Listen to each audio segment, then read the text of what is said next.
kupfekedzwa jira jena. Jira jena zvinoreva kuti munhu anofanira kunge akachena. Hatidi munhu akasvipa bamujira. Saka kana akapfeka jira jena iye ariwo wakachena, it means kuti vanhu vanofanira kumutenderedza vanofanira kunge vari vanhu vakadii futi vakachena. Titese wana tete, murana tete, makachena here? Makachena here tete? Hamuna ropa remunhu muhari bai? Nhasi hamuna urara nemurume bai? Hamuna?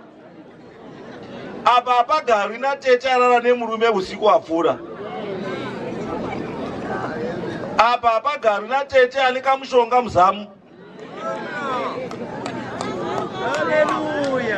Ukadaro wasvipisa chiro, wasvipisa munhu. Kana undoziva kuti rizuro ndakaita mbichana, ibvako. Ndiwe une anza yese. Saka hautauri uine munhu kuti sumuka. Ende hazvinyadzisi futi kudii kusumuka. Because tikuzwa kuti kana mai wasumuka, isaidha pane zvawasiya kumba kana zvawaita zvakashata, kana kuti wakapapa babota manheru. Saka tinovatazwa kuti hazvina problem. Mai wataura chokwadi, wosiyawo wosumuka. Ndochivanhu chani chedu hachidi izvozvo. Handizvo. Saka ndiri kuti inini basa redu isusu rechiwanhu rakaitwa nezuro manheru. Ndo panoitwa nyaya dzekukuomberera kuchikuwa, ndo panoitwa nyaya dzekupiwa munhu tsvimbo, ndo zvinoitwa zvese zvinofanira kunge zvakaitwa nezuro manheru. Nhasi kuzoya kwataita kuno kwesoko kwakwekuti vanhu vachizive chete kuti uyu ndiye akapembererwa, ndiye akapirwa kuwadzimu nezuro manheru. Nekuti vanhu vachizive hurumende yochivataurira zviri pachena kuti uyu ndiye achaita basa iri neiri neiri, akamirira mutungamuridzi wenyika muno mamuchena. Handizvo? Saka ndakuti vana tete, pane tsvimbo here samuchena? No, it's okay. Tsika dzenyu ndo zvamunoita, hamutedzeri dzangu. Munoita tsika dzekwani? Dzekwamuchena. Asi kana zviri kuenderana netsika dzekwamuchena ndizvo. Asi kana zvisiri kuenderana, gadzirisai. Handizvo? Wana tete, mbichana, kwadi. Musamhanye henyu ba. Munoda mhanye henyu.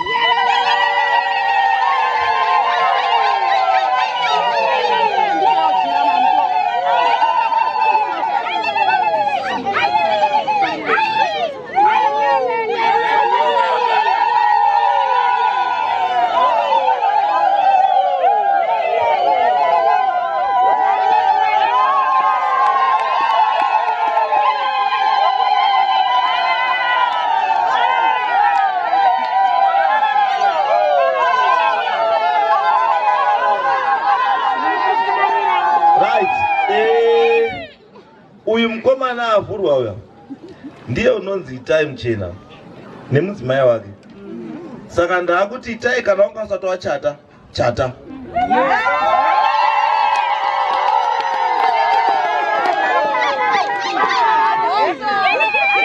Asi nyaya yangu iri pekuti Itai uyo mukadzi wako haasi mukunda muchena ba. Kana muri kuita zvinhu zvekwamuchena, unoita newakunda wekwamuchena, hauiti nemukadzi wako. Amen. Kana uri kutonga dare, hautongi dare nemukadzi wako, unotonga dare nana muchena. Chinhu chawapiwa Itai handi chako, haisi personal property, i-trust property. Wapiwa nemhuri yekwamuchena kuti tichengetere. Ndoda kukuremekedzai vashandi vehurumende vari pano, Public Service Commission, district coordinator baba Maguta kuona, superintendent Mangonda ndandatotaura, Mambo Marange verirwa pano vakamiririrwa na comrade ishe vedu vadongorere,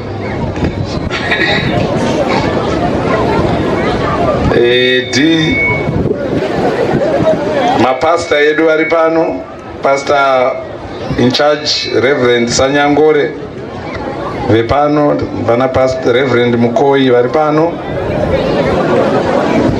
ma DCC members vari pano, na comrade Timire, comrade Mandara, comrade Nemaunga napotaura, nevamwe vangadai vasvika tisina kuvaona.